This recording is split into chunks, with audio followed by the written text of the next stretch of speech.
आपका न्यूज 24 जनसत्ता में loud speaker के इस्तेमाल पर क्या कहता है सुप्रीम कोर्ट का आदेश। आज हम आपको दिखाने जा रहे हैं सुप्रीम कोर्ट ने लाउड स्पीकर को लेकर क्या कहा है, क्योंकि जिस तरीके से आप लोग देख रहे हैं कि राज ठाकरे को भी धमकी मिल चुकी है और कई ऐसे हिंदुओं को धमकी मिली है जिन लोगों ने कहा था कि मस्जिदों से हम लाउड स्पीकर हटवा देंगे, और उसके बाद उन्हें धमकी मिली है कि अगर मस्जिदों के लाउड स्पीकर को मदरसों को अगर हाथ भी लगाया तो हम तुम्हारा हाथ काट देंगे। जिसके बाद अब मामला काफ़ी ज़्यादा तूल पकड़ने लगा है और अब यही मामला सुप्रीम कोर्ट पहुंच रहा है। तो चलिए हम आपको दिखाते हैं ये पूरा मामला क्या है।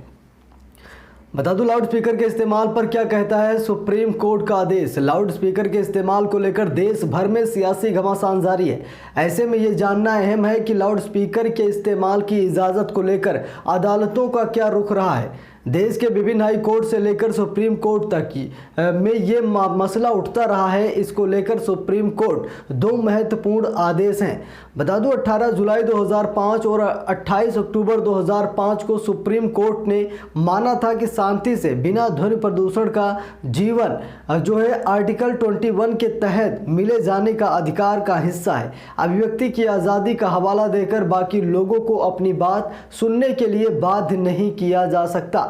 जुलाई 2005 को सुप्रीम कोर्ट का फैसला। 18 जुलाई 2005 को दिए गए आदेश में सुप्रीम कोर्ट ने रात 10 बजे से सुबह 6 बजे तक लाउड स्पीकर, म्यूजिक सिस्टम, पटाखों के इस्तेमाल पर पूरी तरीके से रोक लगा दी थी।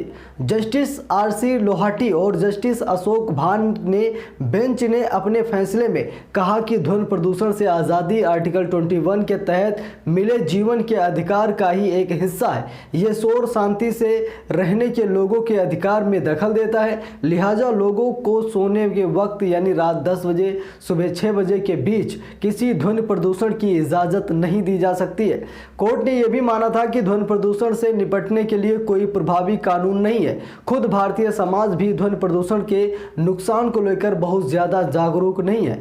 सुप्रीम कोर्ट ने अपने फैसले में कहा है कि जो लोग शोर करते हैं वो अक्सर आर्टिकल 29(1)(a) के तहत मिली अभिव्यक्ति की आज़ादी के अधिकार का हवाला देकर बचने की कोशिश करते हैं। इसमें कोई दो राय नहीं है। संविधान अपनी बात रखने की आज़ादी देता है, लेकिन ये समझना होगा कि कोई भी अधिकार अपने आप में पूर्ण नहीं है।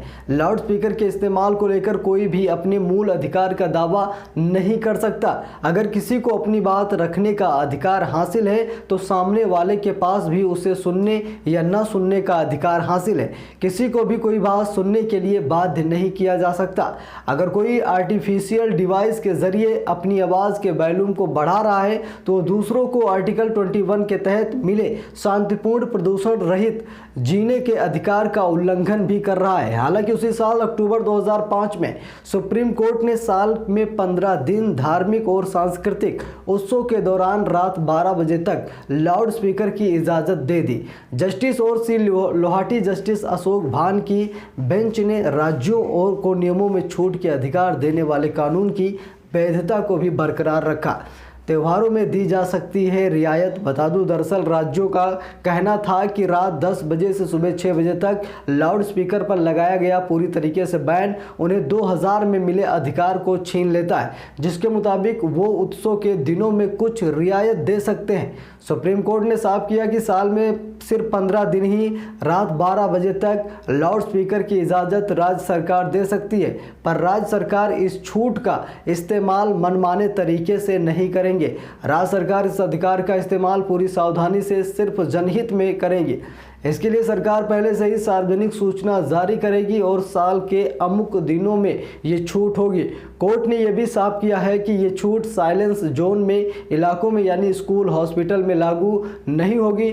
सुनवाई के दौरान सुप्रीम कोर्ट में यह दलील दी गई कि जब विभिन्न सभ्यताओं का अभ्युदय हुआ है, लोगों को धार्मिक शिक्षा देने के लिए पवित्र पुस्तक लिखी गई, तब कहीं भी धार्मिक मान्यताओं को फैलाने के लिए लाउड स्पीकर का इस्तेमाल का कोई जिक्र नहीं था।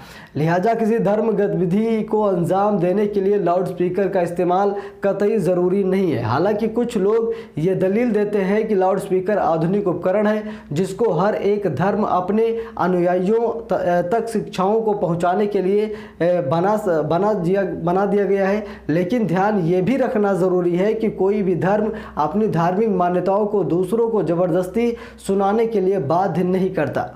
सुप्रीम कोर्ट ने अपने फैसले में भगवत गीता में अर्जुन को श्री कृष्ण के संदेश, कुरान शरीफ की आयतें और बाइबल की शिक्षाओं का भी हवाला दिया है। जबरदस्ती धार्मिक शिक्षाएं किसी को भी सुनाई नहीं जा सकती हैं, लेकिन उसके बाद भी ज़बरदस्ती सुनाई जा रही हैं, ज़बरदस्ती लाउड स्पीकर के ज़रिए सुनाई जा रही हैं। अगर इन सभी सुप्रीम कोर्ट के फैसलों का, आदेशों का अगर हम ध्यान रखें और आर्टिकल 21 और 20 का जो जिक्र हुआ है, 21 का जो जिक्र हुआ है, उससे साफ पता लग जाता है कि मस्जिदों से बैन हटना चाहिए, मदरसों से बैन हटना चाहिए, लेकिन अपने जिद पर लोग अड़े हुए हैं। बाकी आपकी क्या राय कमेंट बॉक्स में लिखिए, वीडियो शेयर कीजिए, बने रहिए न्यूज़ 24 जनसत्ता के साथ। बहुत बहुत धन्यवाद।